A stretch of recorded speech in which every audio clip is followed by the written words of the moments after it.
Once you reach your agreement and you contract, you need to keep going back and planning because things might change halfway through. It happens. And once it changes, you need to revisit it. It's not static, it moves. Again, where we fall short, who is the lead negotiator? This is where I believe you don't need to be an expert, but you need to understand, and you should be part of it. How many of these negotiations have they called you? You are not there.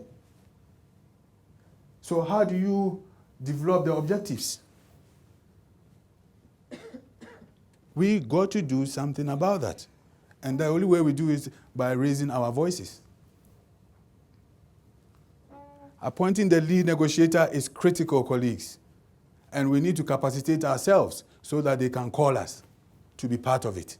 Unless that is done, you can come up with the best system sitting in here. 3 years down the line, you will still be talking because it's not going to help.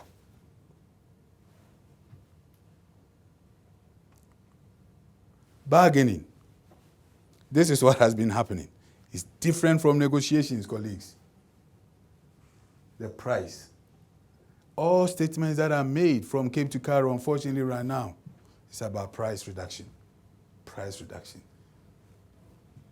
There's a saying in Africa that if you always want cheap meat, you end up with rotten one when you get home. It's short-term gain. When we buy our underwear from India, Bangladesh, oh, we've saved money. But in the end, you collapse the industry in Cape Town. I go to shops and I look at what is happening. How many of you, when you buy, look at the back and say, what are we buying here? Can't we produce it locally? It's got to the point where even the makeup is coming from outside. The beautification of our good old ladies. My mother, one day she was, she's old, she's done her bit. Her wig was a bit crooked. So I told Mom, it's a bit, said, I don't care, my age, I don't care. And then it fell off. I took it, and it's made in India. Hey. So my mom's wig is coming from India. A $40 billion thing. Why can't we negotiate for India to come and set up? The factory is here to produce those hair stuff.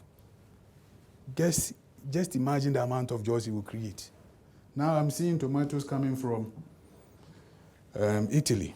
And then I asked the question, what's going to happen to my mother in the rural area, the co-ops? When you are part of the discussion, you could help Minister Davis to negotiate on this, that yes, it's fine, we want your products here, but set up here. I've always maintained South Africa could be the California of Africa, produce for the continent. How do you do that? It's through negotiations. Let's not just import. And that's where you play a critical role. So your role is not just about buying. It goes beyond that. Bargaining, obviously, is about one winning. People have got smart. And they know Africans like to bargain. So the price automatically goes up. When you go to the markets, you pick up something, it tells you, okay, the marketer will say it's 10 rand. He looks at you and says, this person is going to try and bargain me down. Let me increase it to 20. So the price automatically goes to 20. He said, no. This is too expensive. I'll pay 15. This is not good. Okay, let's agree. 15. You think you've won, eh? But the actual price was 10. So you've actually lost. This is what has been happening.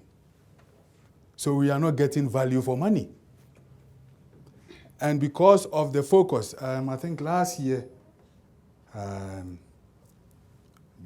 think it's your department, you said you saved 30 billion savings from corruption. For me, when I looked at that number, and I said, but what about the other 500 billion? Did we get value for money? For me, the focus should be there.